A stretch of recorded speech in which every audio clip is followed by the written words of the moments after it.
family. We all felt really connected.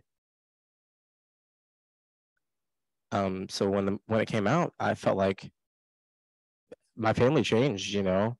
Before my family, I felt like a dog, you know. They would talk above me, and I couldn't hear anything, and so they would never include me. And until, you know, then when this movie came out, I feel like, you know, they've really changed, and um, it's nice, but I wonder where they were before, you know. But I've noticed, you know, they've started feeling spelling a little bit, trying to learn a little bit of sign, and I feel like it's connected us. And I think, wow, you know, this movie really showed me that people can change and people's lives can change and the impact that we can have. And yeah. Do you feel like after watching this movie, your family changed a lot? And did you notice a change in how you were treated after this movie? And what ways did you notice improvement? Like, as far as to what extent was access increased for your family's communication? Well, so my parents, they were learning ASL, you know, as a kid, like, and you can go to classes, and they have all the information there on your phones. They have apps, and they have so many free services. You know, if you see something that tells you need to pay, ignore it. You know, ASLs should be free. We can teach it for free. And I think that, you know, hearing babies, they listen to their parents speak, and they really sort of grasp that. But deaf babies, we kind of just we get delayed learning. We learn it late, and I feel like sign language, you can learn that it's immediate. And I feel like your eyes are important. The world is so visual, and growing up, you know, sign language is best, in my opinion. You know, you can go to different, you know, hearing schools, mainstream schools, but that have sign, of course, yeah, but they're still, you know, talking, and it can make you feel small. But and if you're a kid and you know, decide you want to sign or don't sign, that's one thing. But I really think that, you know, parents should love their kids and should teach them sign language. Yeah, I think it's important to have access to both, you know, Yes, like, exactly. regardless of how profound your hearing loss is. You know, as far as, you know, what access that gives you to friends, and when you feel isolated because you don't have access to friends, you're going to feel even more removed from the world. You know, it's worse. You know, COVID, we were disconnected from everybody. I was so isolated. So imagine that. You know, I felt different because, you know, I was disconnected. Everything changed. Just honestly, if I hadn't seen this movie, I probably wouldn't be here. Or if I hadn't made this movie, I probably wouldn't be here. I probably would be gone, to be honest. Gone? Yeah, because my parents didn't notice me. Especially with COVID, I was disconnected. I was alone, and, you know, everything just changed so fast. It really took me out of that dark room. You don't have to worry. I'm fine, but I'm happy, you know, and I'm alive, and I'm thankful that, you know, my family noticed everything, and I feel like we've really gotten that connection back. And honestly, you know, you say what, how things were different before, and you can really see the change now. Yeah, So your mom finger spells a little bit. Yeah, my mom finger spells. And you got 2 or 3 sisters that grew up in your household? Two, yeah, just 2. Okay, and do they sign? So there's 4 of us. There is 4 included, yeah. So I have a sister,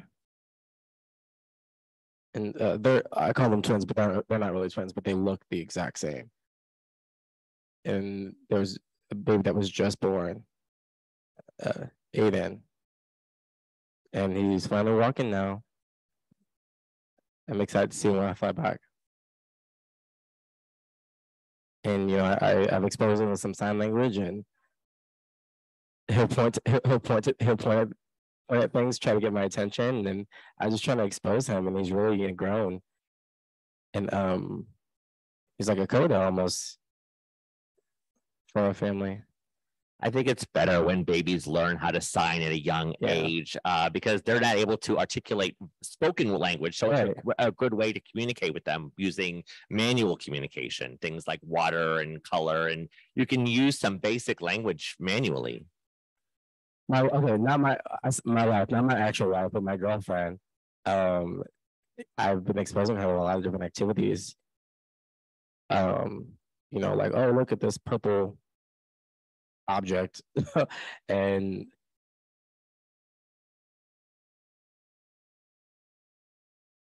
exposing them to different colors and associating them and associating the vocabulary with the color, like apples and oranges and things like that.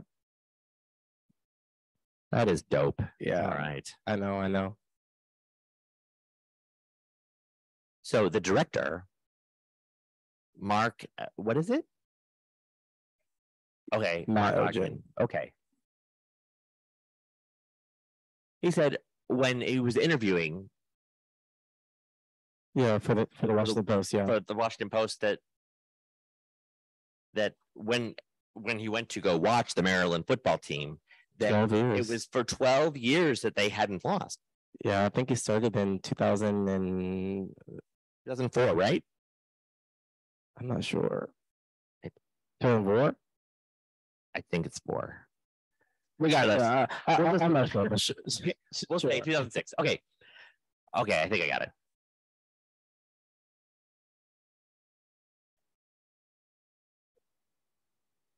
If we're talking about different types of cars, I got you, but I don't know. I can't remember when. I know Matt Ogden, he's the director. Yeah, he said he was waiting 12 years, and he just all the projects just kept failing. I think 2019, he had an interview, and he got approved with Netflix.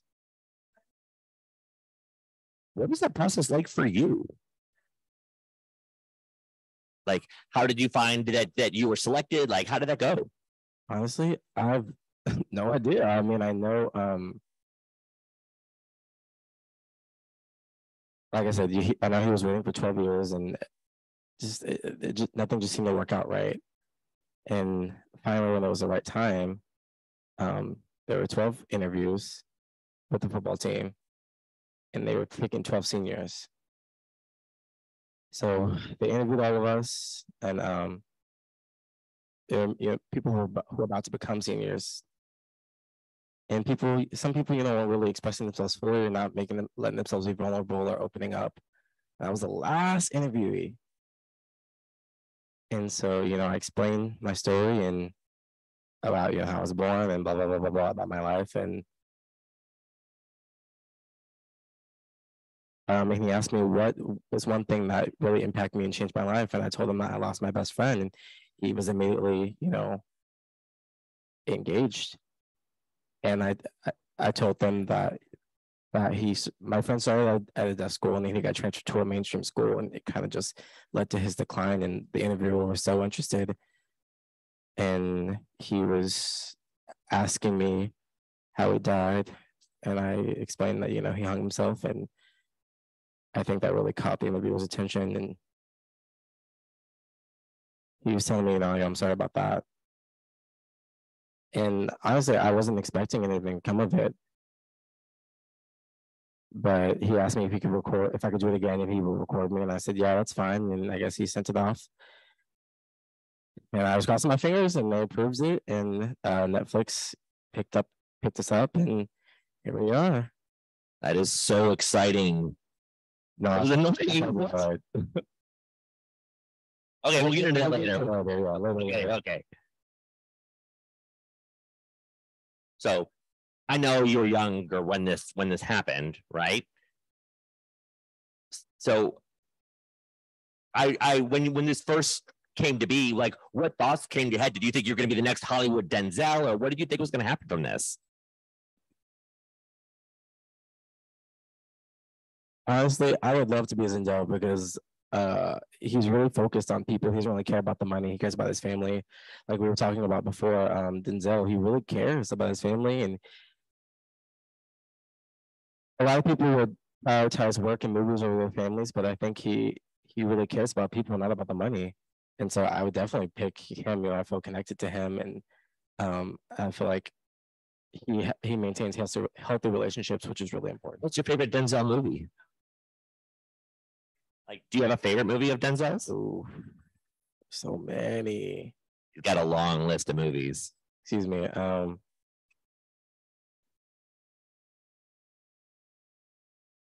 I know my favorite, but I don't know the name of it. That one, the dad, and he has a son, and he needs surgery. Is that John Wick? Yeah, that was my favorite movie. I forgot the name, but thank you for reminding me because I forgot. I remember that movie. I was trying to put myself on that one. Yeah, I mean, just the acting in that. I'm like, oh, that's my son, and oh my gosh. Yeah, no, I was watching it, and he just looked so serious. I was just like, oh, it hit me. Right. Yeah, wow, like how he took on that character. Wow, that was amazing. Yeah. You got a little some. You got something on your head there. There, paper. Okay, it was stuck there, but okay, you're good now. I'm sweating, so things are sticking to me. I don't know what to tell you. So obviously, at the beginning of the movie, everyone's spirits are high and everything. Hold on. Let me get to it here. So you see the team, and then the Maryland School for the Deaf is at the point where they're really close to losing the game, and they hadn't lost a game in 16 years. 16 years that they've gone without losing a game. 16 years, yes. That is a long time. What was it like for your team to go into that game? Like from a morale standpoint, how did your team feel? How did they feel in the game?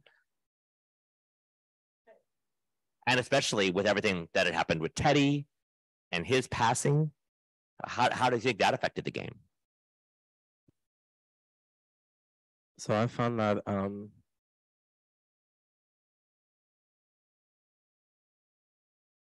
that Teddy died after that game was over.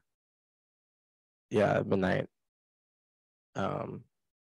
See, in the morning, it was raining. The weather was raining.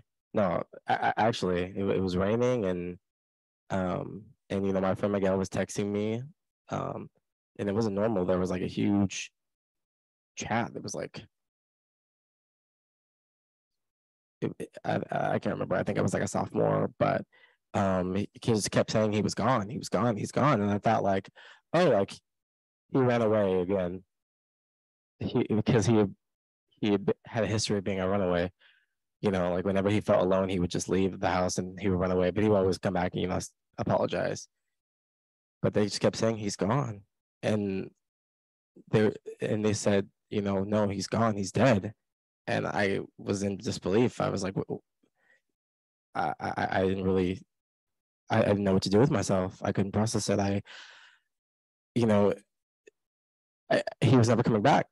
And wow, no, I understand. Yeah, he was never coming back. Once he's gone, he's gone. And so I think, who's going to support me after him? And I just felt, I sat in my room and I didn't eat for, I don't know, like 24 hours. And my mom was, wanting to know what's wrong. And I just sat all day, all night, the lights off. And my mom couldn't figure out what was wrong. And I just showed her the picture of the memorial, and she was just so apologetic, and she hugged me and she said I'm sorry, and she brought me out and we went to my grandma's house so I could have a little extra familial support. And they asked me if I wanted to go to his gravesite, and I said no. Sorry, to the funeral. And I said no, I couldn't. I wasn't ready to say goodbye to him. And they asked me if I was sure, and I said no, I'm not ready. And I think it was a closed casket, so I did decide to go. We went to the church, and it was the Catholic service, and then they put his body on the ground, and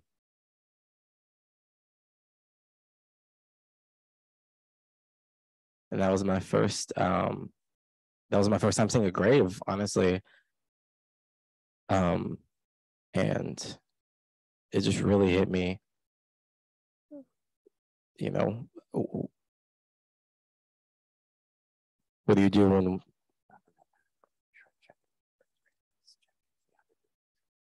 and then after that, I learned that I really need to keep in touch with my friends and check in and make sure that they're doing okay. And it is important to check in on your friends and family, because you just never know. I mean, you think everyone's safe, but you want to make sure everyone's okay from a mental health standpoint. Tomorrow's never promised. Yeah, that's exactly right. How did you meet Teddy? And in addition to that, what was it about Teddy that made him so special to you?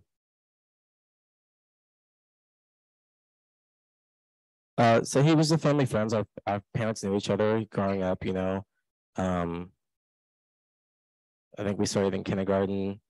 And so you were both mainstreamed at the same school?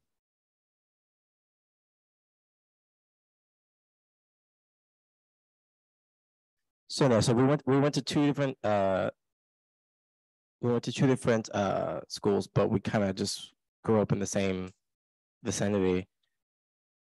And you know, to be real, how we became best friends, we grew up, he was funny, and we could just communicate easily. We could all day, all night, we could talk, and it just felt so effortless. And we had the same beliefs and the same interests, and you know, he didn't love basketball. I love basketball and football, baseball, and I rarely. Oh, he was really into baseball, but I wasn't. So we would argue about that a lot. But yeah, he was my best friend. He was my person.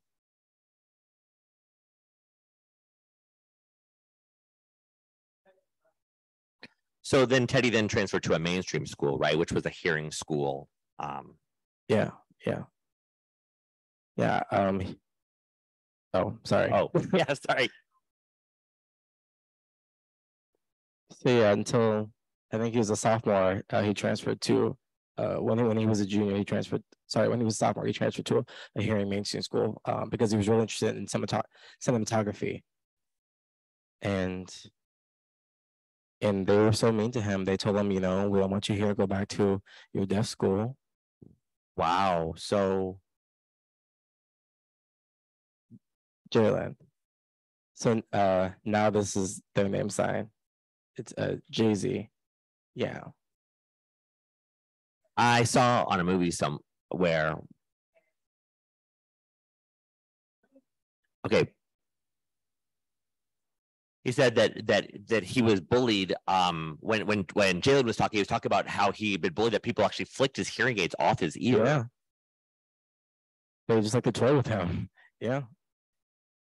And they knew that his hearing aids gave him access, and they didn't want him to hear. They didn't want him to have that access. You know, of course, he would let the staff know, but they wouldn't care. They would ignore him.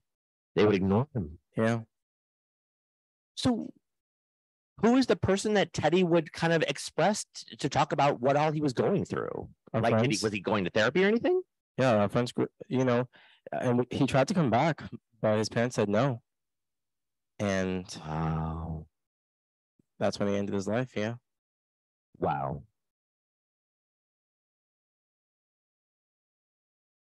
You okay? I know. Yeah, I know. I'm fine. I'm just wow. Really, I mean, to being told you couldn't go back to a deaf school under those circumstances, you know what I mean? I mean, like, I mean, can you imagine? Like, and we saw the mother say in the movie how that she thought that he felt uncomfortable and didn't do well there, and felt isolated because he couldn't communicate. And then if you're saying that, as if you're saying it's okay to stay in that school, you would think that she'd want him to be in a place that's less isolating, that he can communicate with others. And yeah, I agree. I mean, like, there's still some problems that aren't solved. It's still an issue. Man. And it's hard. It's hard to answer because I would ask them, you know, why? and they would kind of just be themselves, his parents.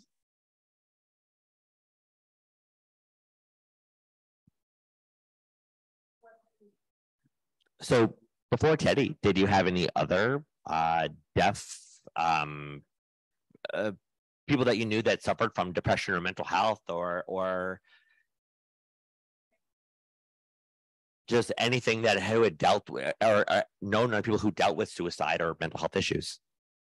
Yeah, I mean, my friends, of course, we all have that issue, that struggle with mental health. And I have, a lot of friends who didn't think about killing themselves, but I know that they struggled with that sort of anxiety, and thank God it never happened, and knock on wood, it doesn't happen again. And I make sure to check in with my friends, and if they're feeling any sort of way or depressed, or if I can't see them in person, I'll make sure to FaceTime with them, and just to be there and let them know that somebody understands, that I'm here for them, and give them my advice, and hopefully I have a positive influence on them.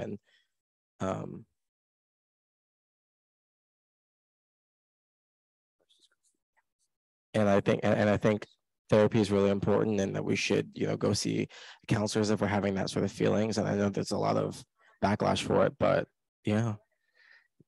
Sometimes people they try to share with their friends, but it in itself is not enough. Yeah, it's not enough. You have to understand the actual science of behavior and what people are going through. And there is a lot of stigma and fear about seeing a mental health professional. Right. And it's like, you know who LeBron is, James, right? Yeah, LeBron James. Yeah. Obviously the basketball player, LeBron James. Yeah, I know. He's obviously one of the best basketball players in the world. And sorry. Bless you. Yeah, bless you. He said that he went through a lot of training to make him to be the skilled basketball player that he is today. And he goes to that training to help to continue improve that basketball skill, to improve that skill. And I think therapy is something that we could all benefit from if we were to go on a regular basis. It's not just when you're in crisis, but we all have things that we have to get through, and doing it on our own is not always the best way. And seeking professional help to help us get through that adversity is important. Yeah, right. You said it all there. I mean, yeah. I guess that's it. Yeah.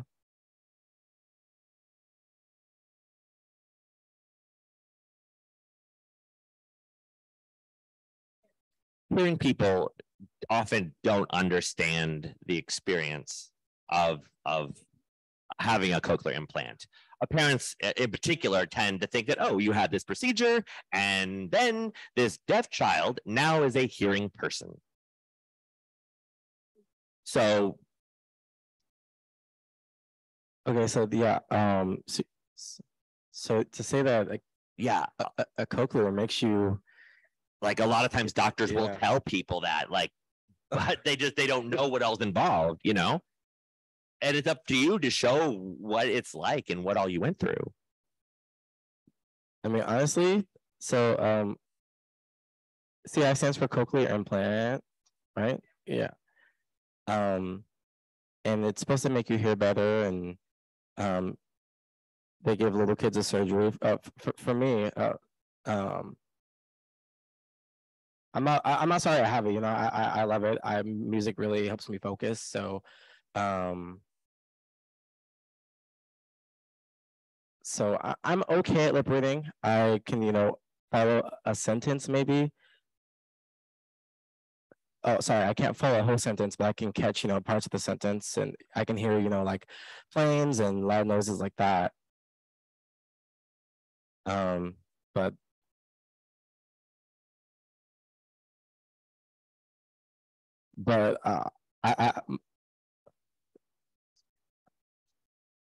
I'm proud of the fact that I'm a hearing person, and I'm glad that my mom didn't think that the surgery was going to make me become one. Yeah. So the sound you hear. Yeah. So they draw like a little circle in your head, and they. So most of the time, the circular motion in the ears is what makes you hear, but mine isn't there, so I can't.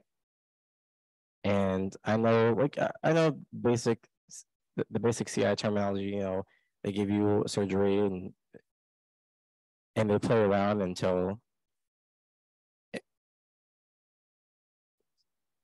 and if it doesn't work, then that's it. And it's painful, you know. A lot of people just wear it and just bear the pain, and they say everything's fine.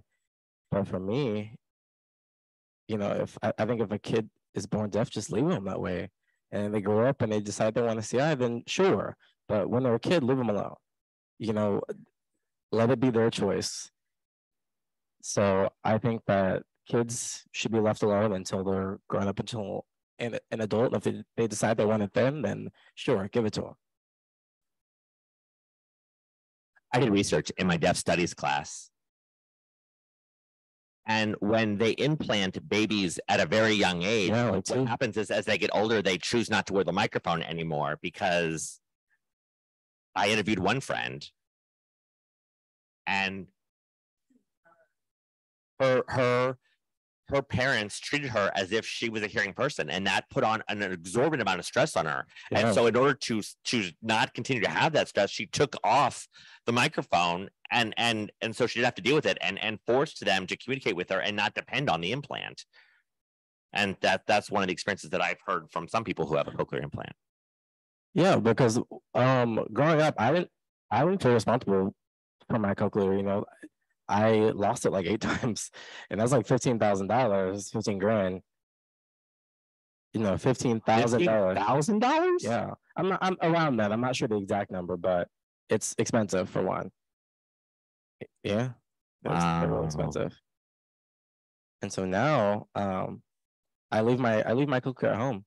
I haven't used it, and the last time in the movie was the last time I had it on. Yeah, but since then I haven't used it. Wow. And I don't. If I leave it, I'm only responsible for it, so I leave it at home. And sometimes it gets annoying.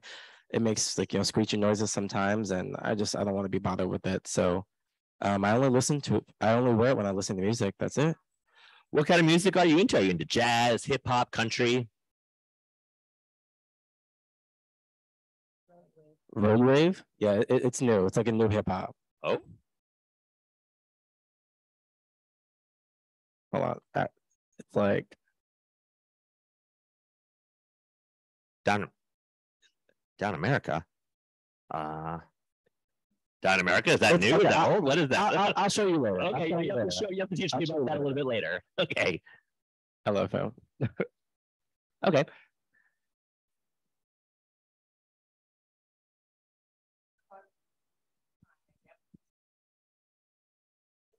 So when you started being around deaf people, I've heard from other deaf people who have had similar experiences. You had people talk around you, and you've had difficulty communicating because you didn't know what was going on, and you always have to ask your hearing family, "Hey, what's going on? What's happening?" Always. They always say, "Oh, I'll tell you later. I'll tell you later." Right? I'll tell you later. That's the magic sign they know, right? Yeah. Later. My friend, every time I ask her to explain something, she'll say, "Oh, yeah, later. You want a drink later?" And so I gave her the name sign. So I gave her the name sign because she was always telling me later. All right. Going back just a little bit here. We've talked about how important deaf culture and the deaf community is, and what it is to have that sense of identity.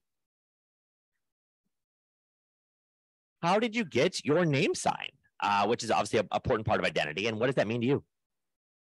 I mean, like, what does it mean as far as how do you cherish it, and what kind of value does that have? Why my name sign is this? Like I said, I'm a mischievous boy. I'm a trickster. Oh, that, yeah. So now I was a bad boy growing up. Like I loved it because we're only here for a short amount of time. What else are we here for? We only get one life, and we're gonna take advantage of it while we can, and we can't look back with any mistakes. And so I think my name sign is important because it's my name, and I know that what it's related to, and I feel deaf pride for it. And when people ask me,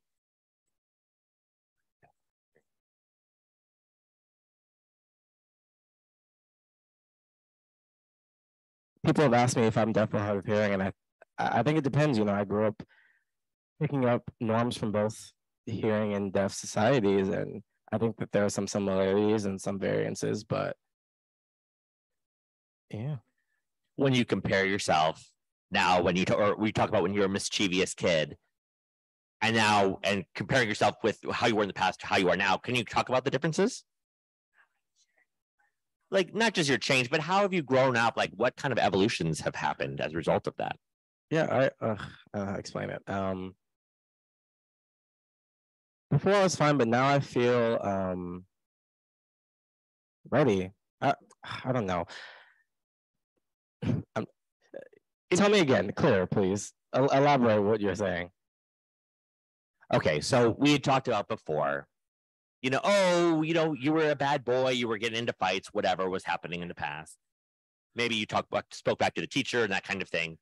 How did you grow from that? Like what things impacted you to cause change into the person we see today? Oh, okay, I understand. Okay, so yeah, high school. I mean, of course, you get into trouble, and you cause trouble, and you try not to try to say anything. But out in the real world, you really can't be playing games. Not at all. Like going to college, and it's just on a whole nother level. And I'm not a school person myself.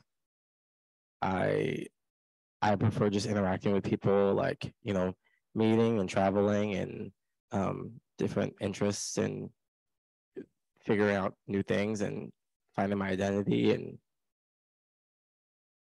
and I don't have time for trouble really anymore. I'm focused on growing, and uh, having a more positive attitude, and becoming stronger, and just really diving deep into that world. And I think before, like my identity was a little rocky, and I didn't really know who I was, but now I'm more focused, and I'm motivated, and I'm, ready for life's challenges, and not letting, the obstacles I get as a deaf person get to me. When people tell me no, I'm telling them no one's gonna stop me. I'm here. Here to the end until I get there. Yeah, you're motivated, huh?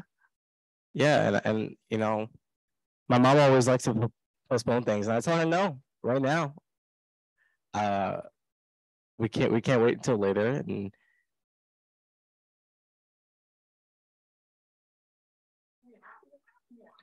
you got to be happy to have that, right? Yeah. You said, I mean, that was a really long time. 8 hours, is that right? It's life, right? I mean, when I'm motivated, I'm more I like my motivated habits better than when I'm just, I'll just put it off, or I'll quit, or I'm not really paying attention, or I'll, like late to the game. And I think that life is so precious, and it moves so quickly, and everything is so fast paced, and you have to establish some good habits. Yeah. And I imagine it helps having such a positive attitude. Yeah, it helps a lot. I think you played center, right? Is that what position did you play?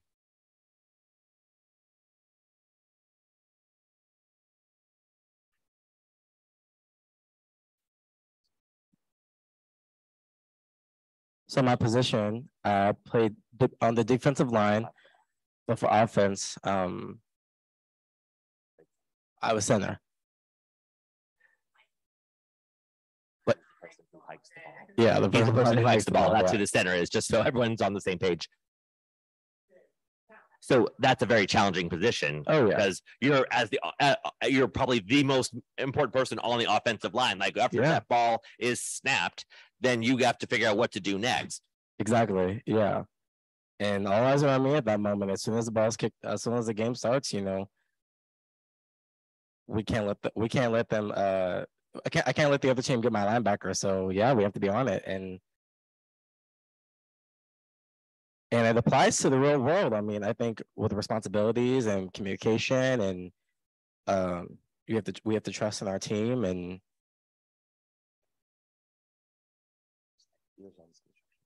like yeah, like there's always the construction out there. Sure. And how's that happening? Teamwork, people are looking and inspecting and making sure the building's being built properly. And I feel like that applies to life, and that's how it's going to be for my future too, right? You think? Oh yes, that's good. Wow, that is really good. Yeah, I really like that analogy. Okay.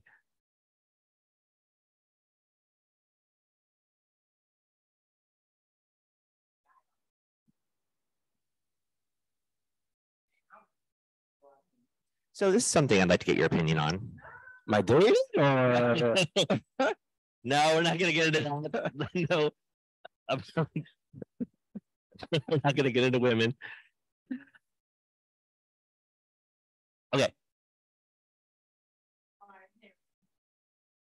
I would like to hear what your take is on the difference between being deaf and hard of hearing, and which do you feel is a greater challenge, being deaf or being hard of hearing?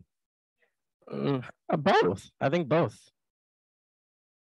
I mean, yeah, they're both. Because in my perspective, when you're hard of hearing, it means that you can speak and you can talk at the same time like it's more like you have the potentials to, shift into the hearing world.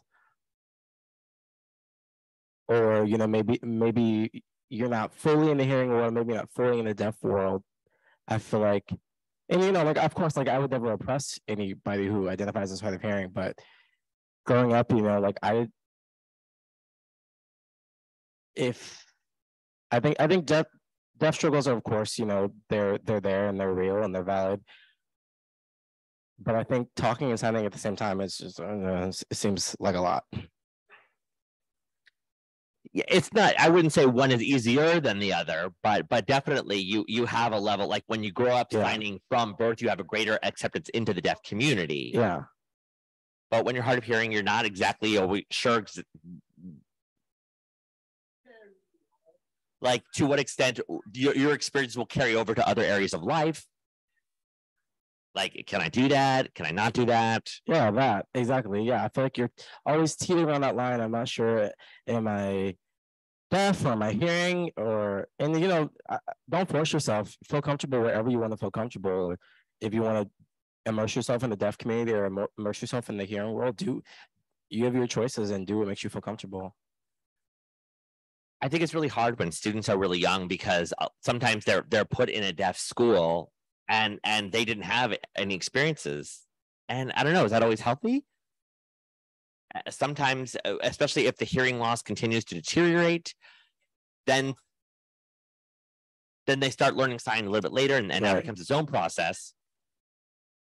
And people think, do I need to learn that? I don't know if I do, because I'm not completely deaf like this person, but I'm not exactly like a hearing person either. And so there tends to be a lot of resistance and accepting that the hearing loss is there, and what language choices need to be made. And I mean, I can speak really clearly. Yeah, I guess being hard of hearing is more tough than being deaf, because I feel like, it's when you're deaf, you're deaf.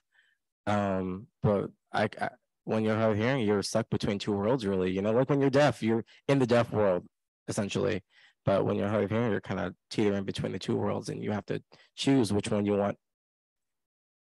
And, you may fall into one, and yeah.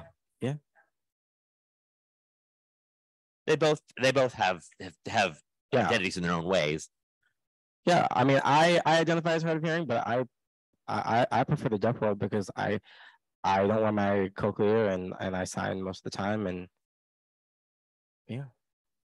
I that really resonated with me when you said you identify as both, because a lot of people say I'm hard of hearing because I speak and sign, but now my hearing loss is so profound that I'm actually a completely deaf person, audiologically speaking. So a lot of people accuse me or use the derogatory term "think hearing," or as someone who acts as a hearing person who has a hearing loss. No, I don't blame you. I don't blame you. You know how it is, right?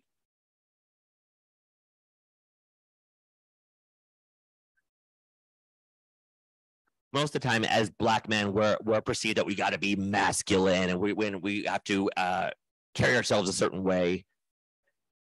And we're expected to kind of suck it up when it comes to any traumatic experiences or anything that we're supposed to keep it to ourselves. Obviously, this is a short movie. But now, do you feel comfortable like experiencing that raw emotion that and being vulnerable? And are you able to be clear and expressing yourself that way? I mean, at the time you were 17. Yeah, 17 becoming 18, yeah. It's not common to see someone be so open and vulnerable with their emotions as you were in this movie. How do you get comfortable expressing that trauma and being open throughout the world? I feel like people watch that movie all over the world and oh, sorry. Sorry that I had to interrupt, but we want to give time for questions and answers, okay? You want to do the one last one? Yeah. Okay, go ahead. We have one last question. Yeah, let me just do one more. Okay. There's a part where your father shows up. Yeah, remember when your dad shows up? Yeah. So when your father reappeared in your life, what was your reaction to his reappearance? What was the process the two of you used to reconnect with each other and reconcile? Like we saw him doing some finger spelling there and doing some signing.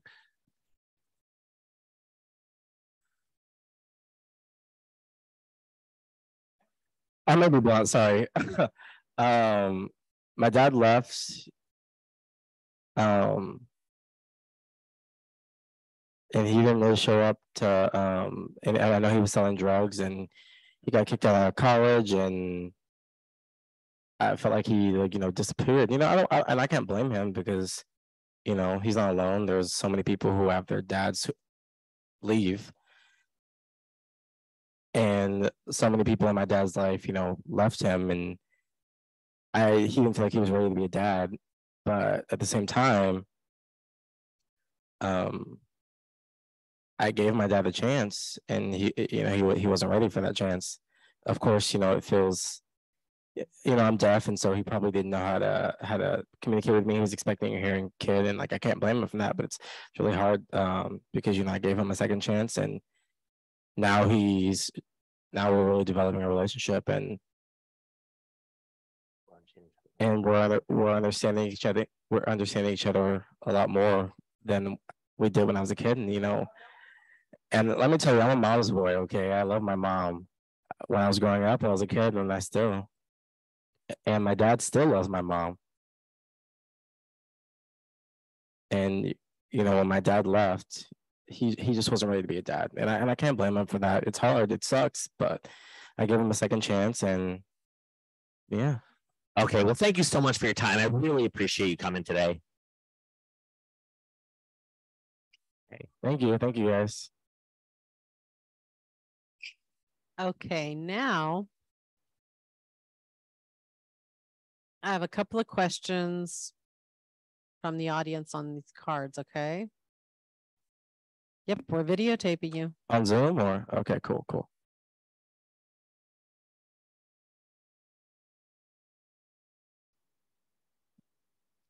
What's the best thing that changed in your life after the movie was released?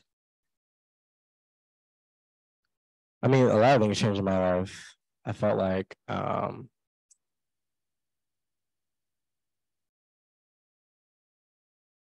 before I was stuck. Like I wouldn't say we were poor, but now with the movie, our struggles have kind of gone away and all this pressure's kind of gone off. And I feel like it's opened so many doors and so many opportunities. And it's like, wow, like I did that, and it's more motivation for me to keep facing all these challenges. That's an excellent answer. Okay, the next question. Lucas, okay. Lucas asks, what do you think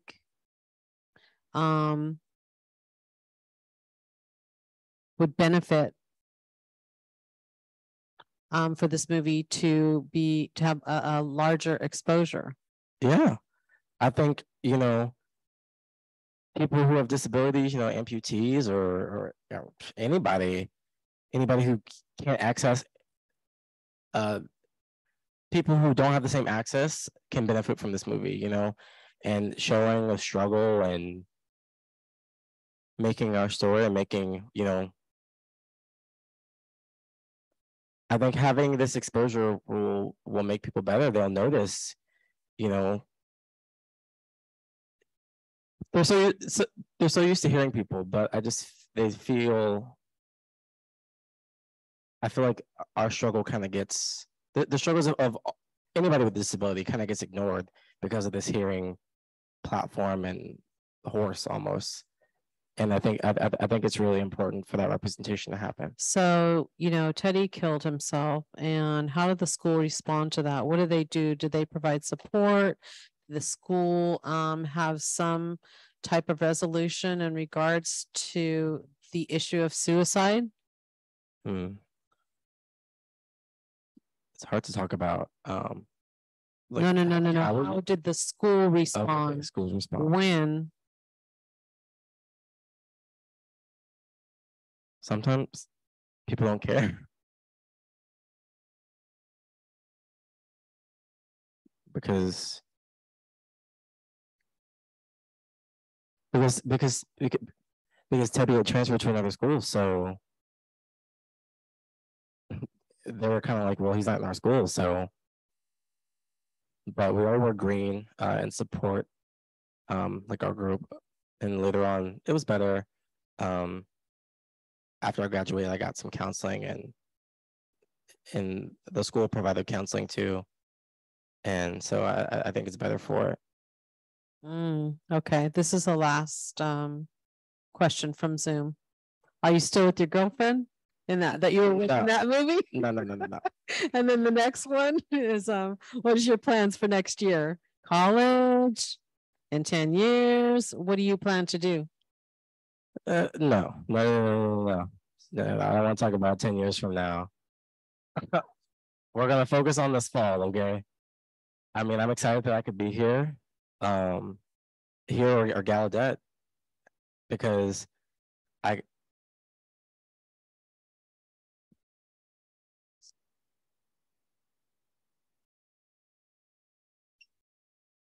I see so many BIPOC people here, so many Black people, and we have a football field, and I saw that and I was like, oh, it's amazing.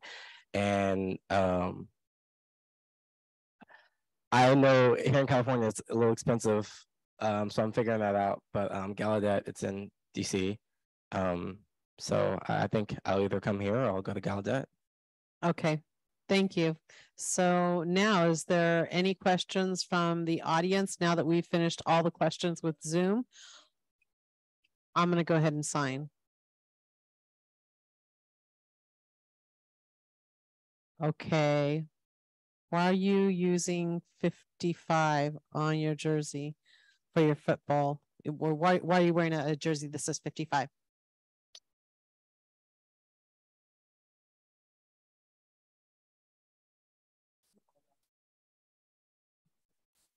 What about?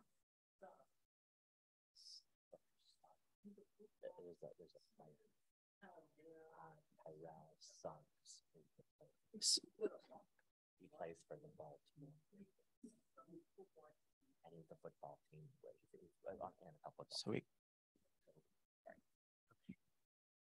Sorry. So we want to make sure we get this out here. So it was talked about.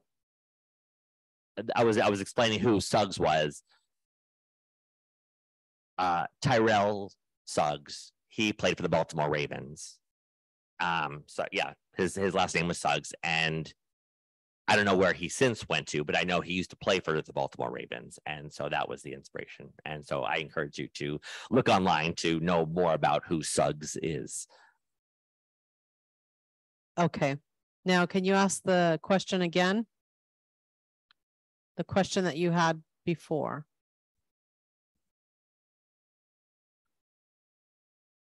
How many miles per hour on the 40-yard line can you run?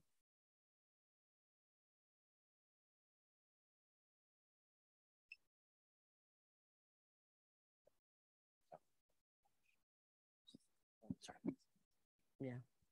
So I had to prove over time. I had to really focus on getting faster and getting better, and you just got to focus, and that's how you get faster over time. And you practice your breathing, and the more you run, the more developed your cardiovascular system gets, and that will help you over time get better. Like when you run a lot, especially over a long period of time, your breathing and cardiovascular improves, and that's how you improve that. And then the last question. Do you have any nicknames? Amaree King. You know why? Do you know why that is?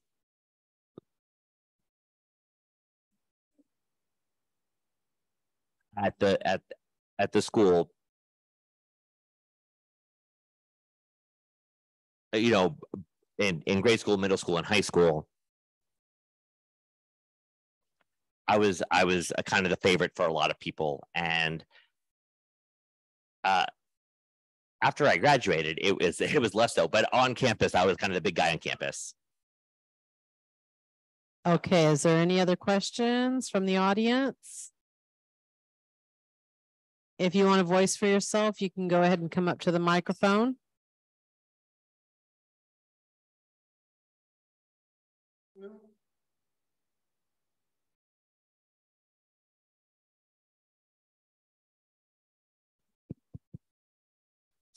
You don't need to get me. Okay.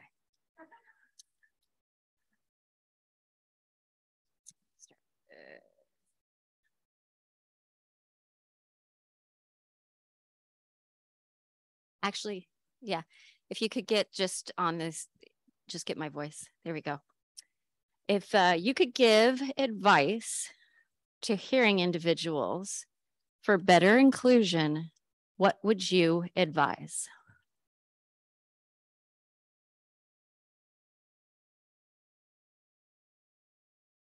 So you're talking about hearing people, or like hearing inclusion, or explain it to me.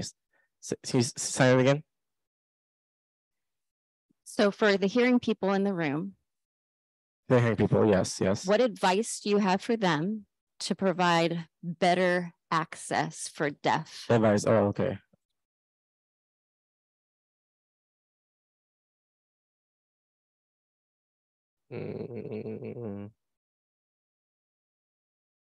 For hearing people, advice for deaf access.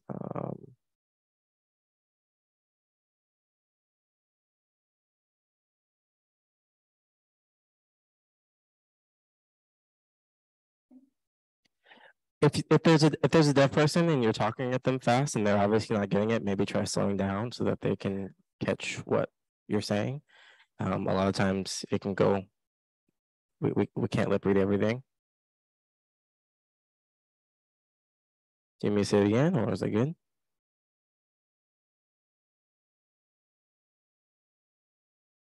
Any other questions, or?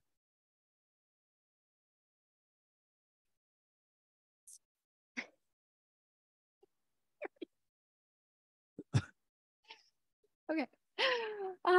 What do you think after this film being out would be the ideal future for our world?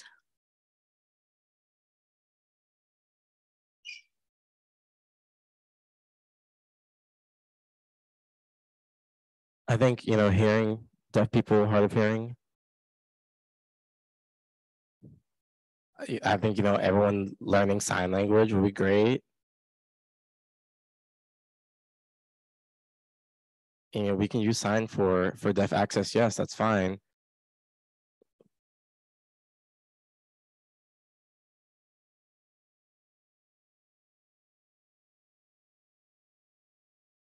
Yeah, I think everyone learning ASL would be great. I'm trying. I'm trying to think. I'm trying to think of the question. Make sure I understand what you mean. I think that we all want to be as one and to provide access, and I think everything will go smoothly. I think we all want, we can see there's many people who feel disconnected and they feel like they're not being heard, and I think that anyone can learn ASL. Doesn't matter where you are, it doesn't matter what you do. So I think that would make me feel really happy, and we need to stop thinking about it as I and start thinking about it as us and we, and yeah, that's it.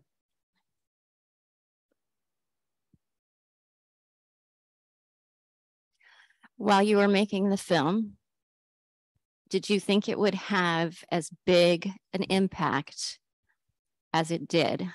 Did you think you were going to go to the Academy Awards? No. Have you become a big celebrity?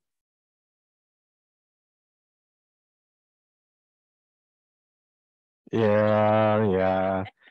No, I didn't think of any of that. But there are so many kids who who want to sing, they want to act, they want to be involved with music, and they feel like they can't because they're deaf, and a lot of the times that award will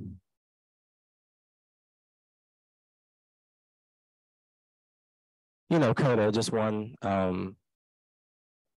the father on Coda, he just won the Academy Award, and I think we were all kind of shocked, and I think Audible was really my way to express my respect for. It's not about me.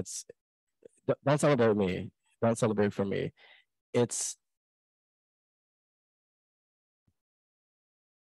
Sorry. So this experience provided was I just feel like this increased people's awareness over the world, and what it did was it gave people a chance to experience that goal that deaf people can do anything, and to really change the mindset that had been in place previously, which was the deaf people couldn't do things.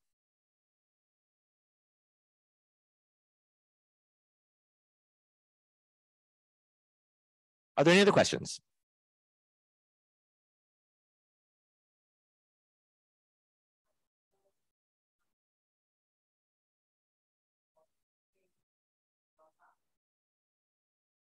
Well, you know what?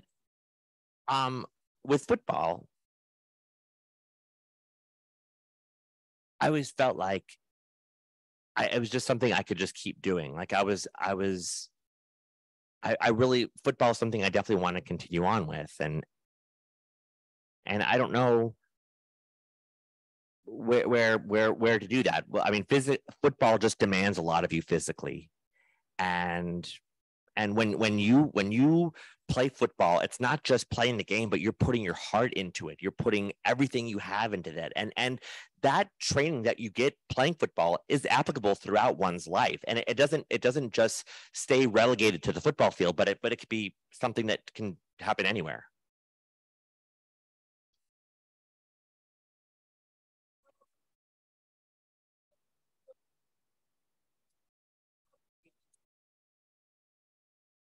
So you were asking about SUGS, or you mentioned SUGS as being number 55, but at practice you were wearing 44.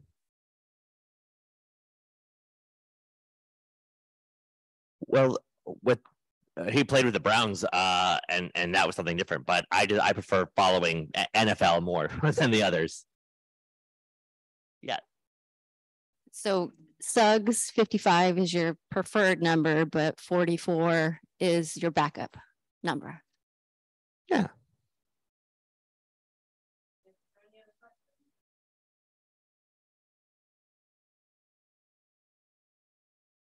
Okay, well, thank you all very much for coming here today, and please thank our guests today. Here, do you need a Kleenex to wipe yourself off? You're sweating. Yeah, you could use some.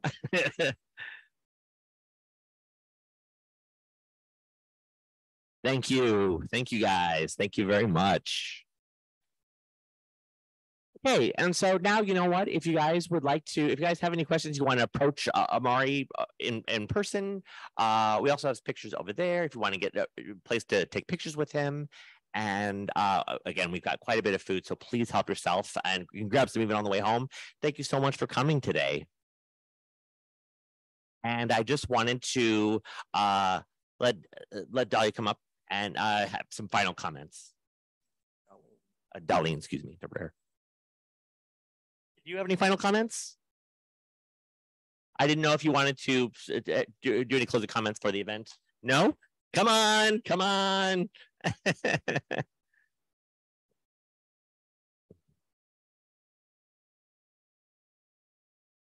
Okay, this event is happened because of all of Darlene's work.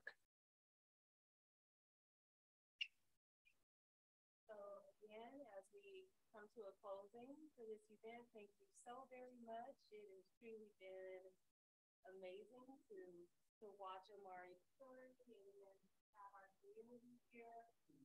Be safe on campus, again, our community off campus and off campus, and different universities. We appreciate it. Thank you. Thank you so very much to our dean, Christopher, Dr. Christopher, and Hall. Thank you so much to Ronald Taylor, Christine Cravel, Miracle, Amaree, student volunteers, the Justice Job, our student team, all the people working today, Africana Studies, Fine Arts, Falcons Rising. Who am I missing? Am I missing anyone?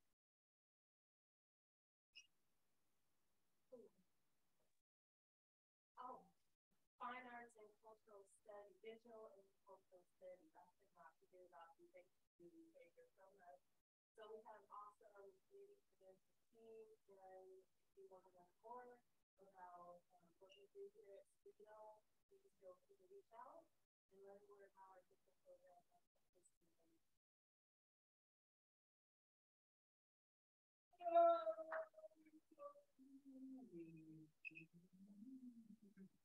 Okay, also a huge thank you to her for coming, for having me come here today. Really, no one stopped me. I came here. That's it. No one stopped me. I came here, and that is it. And that's thanks to you. So huge fist bump to you.